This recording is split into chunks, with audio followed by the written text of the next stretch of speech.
Welcome to Tech Consultant. Today, I have discusses about the creation of human life in universe. Where do humans come from? Total details, so see the full video and give me your valuable like and comment on video. If you till now not subscribe my channel, subscribe it now and push the bell icon so you get notification of my new video.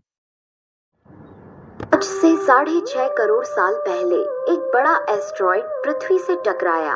धूल के बादल ने सूरज को ढक लिया, तापमान गिर गया। पृथ्वी पर रहने वाला 25 किलो से ज्यादा वजन का हर जीव खत्म हो गया। डायनासोर्स का काल खत्म हो गया। डायनासोर्स का अंत एक नई प्रजाति के लिए सुनहरा अवसर लेकर आया। ये प्रजाति थी मैमल्स की। मैमल्स यानी स्तनधारी जीव। इन्होंने खुद को इस महाविनाश से बचा लिया था। अत्यंत गर्मी से बचने के लिए ये जमीन के अंदर रहने लगे थे और जिंदा रहने के लिए इन्होंने सब कुछ खाना शुरू कर दिया।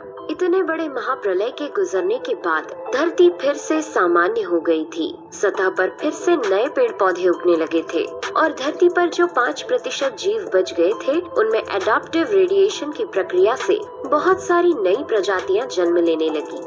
एओसिन एपोक में 5.5 करोड़ साल पहले बंदर जैसी प्रजातियां आई। इनकी आंखें सर में आगे की तरफ थी। इसी काल में प्राइमेट्स के सर के अंदर एक महत्वपूर्ण एवोल्यूशन हुआ। इनकी स्पाइनल कॉर्ड को मस्तिष्क से जोड़ने वाला छेद, जिसे फोरमेन मैग्नम कहते हैं, वह स्कल के पिछले हिस्से के बेस से सेंटर की तरफ शिफ्ट होने लगा। यानी कि अब जो प्रजाति आई वह सीधे खड़े होकर चलने में सक्षम थी। आज से 4.7 करोड़ साल पहले धरती के वातावरण में लगातार बदलाव होने शुरू हुए। धरती के टेक्टोनिक प्लेट्स में हलचल हुई, जो धरती के 2 बड़े महाद्वीपों को एक दूसरे के पास ले गई। ये वही भूभाग है जहां आज हम भारतीय रहते हैं। ये है इंडिया, जो एशिया महाद्वीप की ओर तेजी से बढ़ रहा था। इन दोनों महाद्वीप के आपस में टकराने की वजह से हिमालय जैसी पर्वतमालाएं खड़ी होने लगी। यह वही पर्वतमाला है जिसे आज हम जानते हैं दुनिया की सबसे ऊंची चोटी माउंट एवरेस्ट के नाम से। ये पर्वतमालाएं इतनी ऊंची थी कि इससे मौसम का पैटर्न बदलने लगा, जिससे पृथ्वी ठंडी होने लगी। इस पर्वत श्रृंखला से गिरने वाला बर्फ आगे चलकर कई नदियों का निर्माण करने लगा। यह वही नदियां हैं जिससे आज हमारी आधी से ज्यादा आबादी को पीने का पानी मुहैया होता है। ओलिगोसीन एपोक में 3 करोड़ साल पहले ग्लोबल कूलिंग हुई। घास के मैदान बढ़ने लगे और जंगल घटने लगे। तब ऐसे जानवर विकसित हुए जो खुले मैदान में रहने के लिए उपयुक्त थे और इन्हीं में दूसरे जानवरों को खाने वाले जानवर भी विकसित होने लगे। 1 करोड़ साल पहले पृथ्वी वह रूप लेने लगी थी जिसे आज हम देख रहे हैं। धरती का वातावरण लगभग पूरी तरह से आज के समान बन चुका था और धरती के सारे महाद्वीप लगभग पूरी तरह से जाने पहचाने थे। लेकिन परिस्थितियां फिर बदलने लगी। 40 लाख साल पहले धरती की टेक्टोनिक प्लेट में एक बार फिर से हलचल हुई और अफ्रीका के पूर्वी इलाकों में एक नई पर्वत श्रृंखला का निर्माण हुआ। ये पर्वत श्रृंखला थी ईस्ट अफ्रीकन रिफ्ट वैली। इस पर्वत श्रृंखला के उभर जाने से यहाँ के हरे भरे जंगलों में आने वाली मौसमी हवा का मानसून पूरी तरह रुक गया और इस वजह से यहाँ के जंगलों में बारिश आनी बंद हो गई। यहीं इसी जंगल में रहते थे द ग्रेट एप्स। ये हैं हमारी काफी दूर के रिश्तेदार। हमारे ये पूर्वज कहलाते हैं पेरोलापिथिकस या पेरोला। हमारे परिवार की शुरुआत इसी ग्रेट एप्स से हुई। पेरोला पेड़ों पर रहते थे और फल खाते थे। वजनी होने के कारण ये एक डाल से दूसरी पर नहीं जा सकते थे, इसलिए ये हमेशा झूलते रहते थे। कभी कभी ये अपने 2 पैरों पर भी खड़े हो जाते थे। ये चल सकते थे। आम धारणा के उलट सीधे चलने की क्षमता जमीन पर नहीं बल्कि टहनियों पर विकसित हुई। बाइपेडलिज्म यानी 2 पैरों पर चलना इंसानों की नहीं बल्कि एप्स की खोज थी। आगे चलकर ये ग्रेट एप्स जलवायु और जगह के अनुसार बदल गए। कुछ चिंपैंजी और गोरिल्ला में विकसित हुए, कुछ इंसानों में विकसित होने शुरू हुए। वो पूरे अफ्रीका में फैले हुए थे। बारिश के बंद हो जाने से यहाँ के जंगल सूख गए, जिसका सबसे ज्यादा असर इन एप्स पर पड़ा। जंगल सूख जाने से इन एप्स के लिए खाने की समस्या उत्पन्न हो गई और इसीलिए अब ये पेड़ों से उतरकर खाने की तलाश में जमीन पर अपने कदम रखने लगे। ये है एडिपिथिकस रेमिडस। ये हैं हमारे पूर्वज, जिन्होंने जमीन पर मानव इतिहास का पहला कदम रखा, और आज इन्हीं के कारण हमने चांद पर अपना पहला कदम रखा। इनका दिमाग एक संतरे जितना बड़ा था और इनकी लंबाई 4 फीट तक थी। ये हमारे वंश के सबसे पहले सीधे चलने वाले जीव थे। कई हजार सालों के विकास क्रम के बाद ये 2 पैरों पर चलने लगे। इससे ऊर्जा कम खर्च होती थी और ये चलते चलते भी खा सकते थे। 2 पैरों पर चलने से अब ये सीधे खड़े होकर दूर दूर तक नजर रख सकते थे।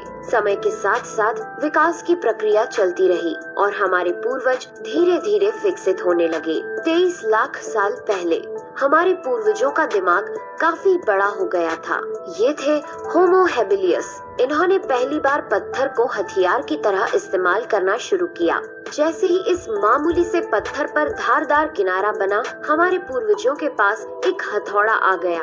हमें काटने का हथियार मिल गया, जिससे वह हजारों ऐसे काम कर सकता था जो वह पहले नहीं कर पाता था। पत्थर के इस्तेमाल ने अंगूठे और उंगलियों को मजबूती दी, जिससे हम और अधिक कुशल तरीके से इनका इस्तेमाल करने में सक्षम हो गए।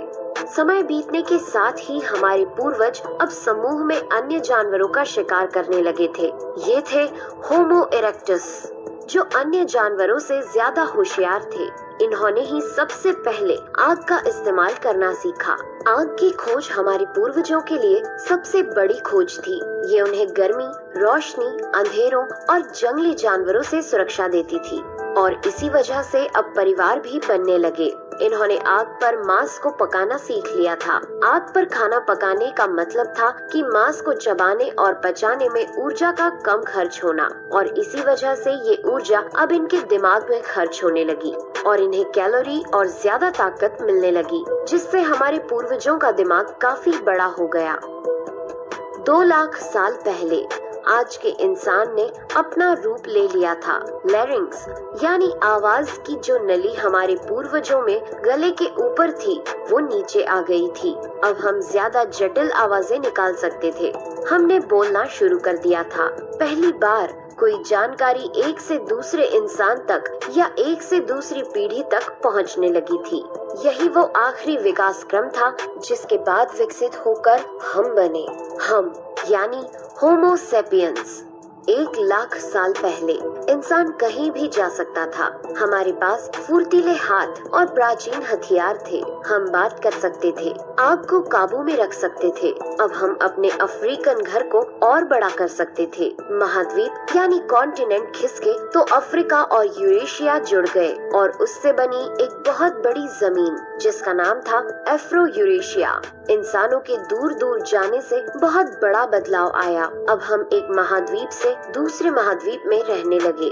इसकी वजह से हम उन चीजों से बचे हुए थे जिसकी वजह से वानरों के मुकाबले दूसरे बड़े स्तनधारी हमेशा के लिए खत्म हो गए। करीब 50,000 साल पहले आइस एज शुरू हो गया और नॉर्थ पोल से आगे बढ़ने लगा। उसी वक्त इंसान चाइना और ऑस्ट्रेलिया तक पहुंच गया था। 30,000 साल पहले इंसान पहली बार यूरोप पहुंच गए।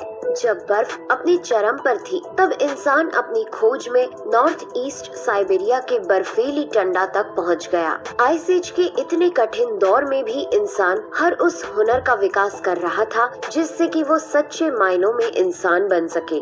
हमने खुद को उस माहौल में ढाल लिया। हम ज्यादा समझदार हो गए। उसके बाद हमने पूरी दुनिया में अपनी बस्तियां बसा ली। समुद्र किनारे से पहाड़ की चोटियों तक, हरे भरे मैदानों से लेकर पथरीले इलाकों तक हर जगह इंसान थे। हमारा हुलिया, त्वचा, बाल और आँखों का आकार जलवायु और जगह के अनुसार बदल गया। हमने अपनी आवश्यकता के हिसाब से खेती शुरू की और जानवरों को पालना शुरू कर दिया। हमने कस्बों और शहरों का निर्माण शुरू किया। उसके बाद हमारी सभ्यता और संस्कृति का जन्म हुआ।